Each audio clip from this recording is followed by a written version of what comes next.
Selamat pagi sahabat Alkitab yang terkasih. Marilah kita mengawali hari ini dengan melakukan perenungan akan firman Tuhan.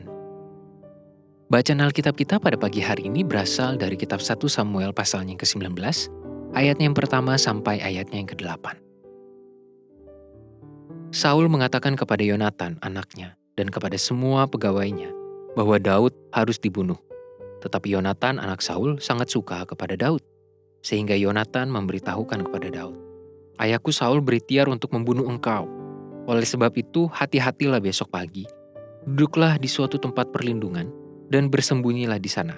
Aku akan keluar dan berdiri di sisi ayahku di padang tempatmu itu. Maka aku akan berbicara dengan ayahku perihalmu. Aku akan melihat bagaimana keadaannya, lalu memberitahukannya kepadamu."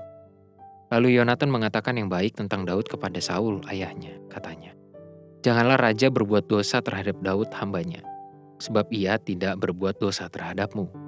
Bukankah apa yang diperbuatnya sangat baik kepadamu? Ia telah mempertaruhkan nyawanya dan telah mengalahkan orang Filistin itu. Dan Tuhan telah memberikan kemenangan yang besar kepada seluruh Israel. Engkau sudah melihatnya dan bersukacita karenanya. Mengapa engkau hendak berbuat dosa terhadap darah orang yang tidak bersalah dengan membunuh Daud tanpa alasan?" Saul mendengarkan perkataan Yonatan dan Saul bersumpah, "Demi Tuhan yang hidup, ia tidak akan dibunuh." Lalu Yonatan memanggil Daud dan Yonatan memberitahukan kepadanya segala perkataan itu. Yonatan membawa Daud kepada Saul dan ia bekerja padanya seperti dahulu.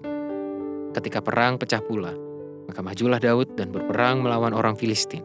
Ia menimbulkan kekalahan besar di antara mereka, sehingga mereka melarikan diri dari depannya.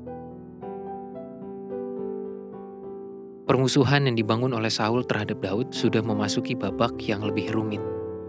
Saat ini Saul sudah menyebarkan kebencian kepada Yonatan, anak laki-lakinya, yang juga menjadi kawan karib Daud. Persahabatan di antara Yonatan dan Daud pun dipersulit oleh kebencian Saul tersebut.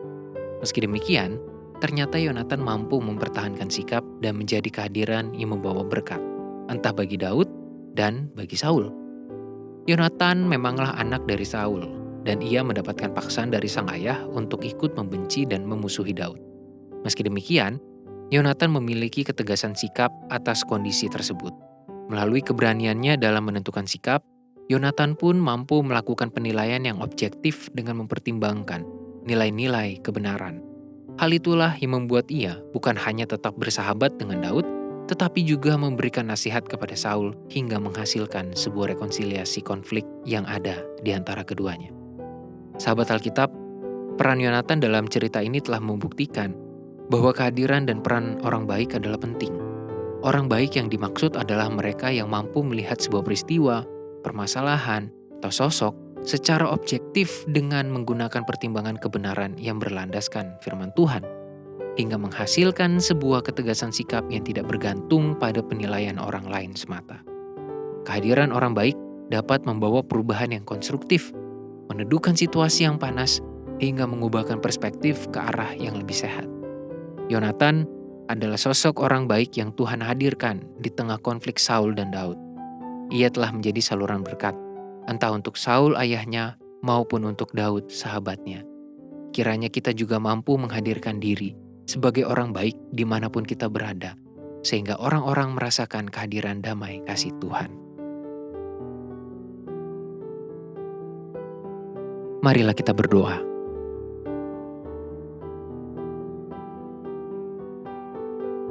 Ya Tuhan, tolonglah kami untuk hadir dan menjadi orang-orang baik yang mampu memiliki pertimbangan yang sehat, yang objektif, yang berlandaskan dengan kebenaran firman Tuhan, sehingga kami tidak ikut-ikutan, tidak terjerumus oleh apa kata orang banyak, padahal belum tentu kebenarannya dapat dipastikan.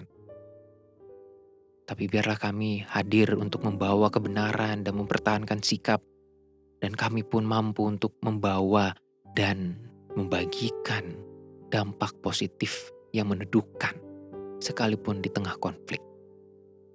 Hanya di dalam nama Tuhan kami Yesus Kristus kami berdoa dan memohon. Amin.